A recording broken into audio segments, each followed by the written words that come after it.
If you're tired of endlessly chasing leads to increase your revenue, please know there is a better way. By paying attention to the valuable data contained within your business numbers, you can easily identify ways to increase revenue without having to always be on the hunt for new prospects. They can tell you how your business is performing, if you're making enough money, and even how to increase your revenue.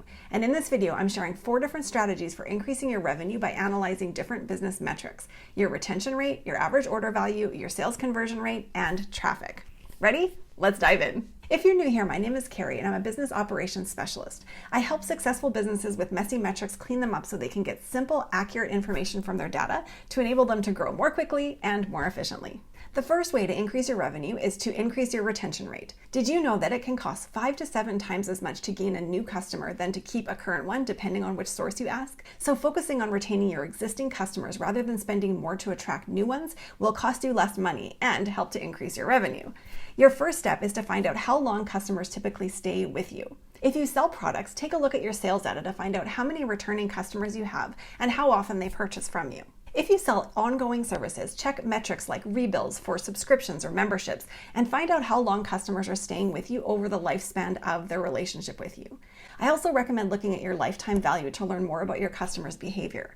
Your lifetime value is the amount of money a customer spends with you over the entire course of their relationship with you, and the goal is to keep increasing that amount by providing goods or services that best help your customer. It's really important to understand this data for 2 different reasons. First, you can check that your customer acquisition cost is reasonable. And second, your numbers give you a great starting point for improving your retention rates. You can't change if you don't know where you currently are. So how do you actually improve those retention rates? There's no one-size-fits-all answer. Your strategy will definitely depend on your business and your customers' wants and needs. But whatever path you choose, use your data to help make marketing and customer service decisions. Find out what pushes your customers to buy or convinces your clients to book with you, and then offer more of that. One-time offer sales, for example, or valuable freebies can also help keep customers engaged and returning. If you see that large numbers of subscriptions or members are dropping off after a certain payment, dig into the kind of support that you could provide that would help them want to continue on with you. And don't forget to maintain that connection with your existing customers as well. Ask them how they're enjoying their services or their products, answer questions that they have, and recommend other resources, products, or services that they might enjoy. It's all part of providing a great customer experience and staying top of mind with your customers or clients. So the bottom line is, remember to serve your current people well. Don't forget about them in favor of only attracting new leads. Continue to provide value to those existing customers. They are worth it, and as you build deeper relationships with them, the opportunity that you have to have a massive impact in their lives only increases. On to method number 2. To increase your revenue, you could also bump up your average order value. Your average order value is the average amount of money your customers spend on one purchase. You get this number by dividing your revenue by your total number of orders. One way to increase your average order value is to simply raise prices for your products or services. Your customers will then spend more initially and give your revenue a bit of a boost. Another way to increase your average order value is to offer order bumps or extra bonus items customers can easily add to their cart with their original purchase. Bumps are low-cost yet high-converting offers that align with your main offer, making it an easy and attractive sell. Upsells, or one-time offers, or OTOs, are also a great option. These offers tend to be high cost in comparison to bumps, but provide incredible value as they often solve the next problem for your customer.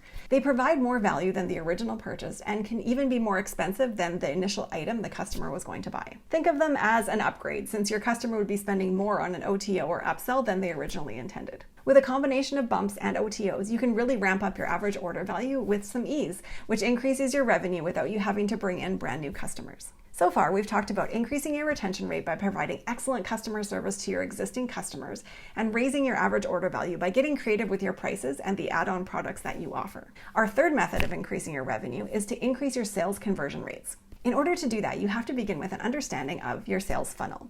Understanding your sales funnel is so important that I devoted an entire video to it, so definitely check that out. Remember, a sales funnel helps us to picture the journey from site visitor to paying customer. Each step of the funnel represents an action a site visitor takes, from subscribing to your newsletter, to downloading your opt-in, to purchasing your product, going to checkout, and making that purchase. And each action along the way is measured by its own unique conversion rate. I can't encourage you enough to analyze these rates at each step of your funnel. Look for areas to improve or barriers that prevent site visitors from becoming customers.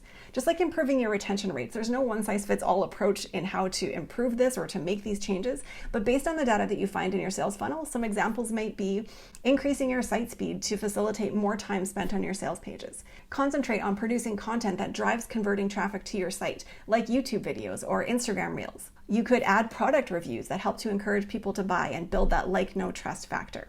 And you could provide helpful resources such as your blog or FAQ. All of these strategies and more can inspire customer confidence in your business and increase conversion rates, not only in the short term, but in the long term as well. Our fourth and final method for increasing your revenue is to increase your traffic. By now, you should know what I'm about to say, right? You need to understand where your site traffic is coming from, and those answers come from your data. Dive into your site traffic numbers to find out which sources of traffic have performed the best for you in the past. It could be your email campaigns, paid search ads, social media campaigns. It all depends on which sources and what kinds of content are attracting your site visitors. To find this data in Google Analytics, make sure to check out your traffic acquisition report. It is one of the most helpful reports you can get from Google Analytics, and I discussed it more in this video. Once you've figured out your top performing traffic sources, find a way to replicate that success. If your email campaigns perform well with your audience, you might want to bump up your newsletter frequency to emails every week rather than every other week. If certain blog posts bring in more site visitors, create more content similar to that your people are looking for. If your paid ads are doing really well, continue to use them to boost your online presence. Just remember that paid traffic only amplifies what's already happening in your business.